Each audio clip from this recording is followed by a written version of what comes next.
বিদ্রোহী কবি নজরুল নারীকে শৃঙ্খল ভেঙে বেরিয়ে আসতে আহ্বান জানালেন তার কবিতায়।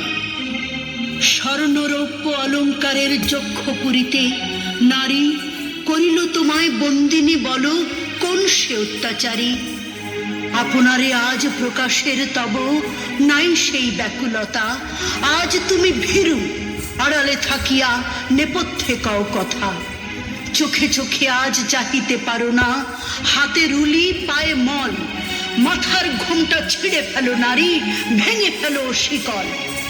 যে ঘোমটা তোমা করিয়াছে ভীরু, ওরাও সে আবরণ, দূর করে দাও দাসীর চিহ্ন, যথাযথ আভরণ।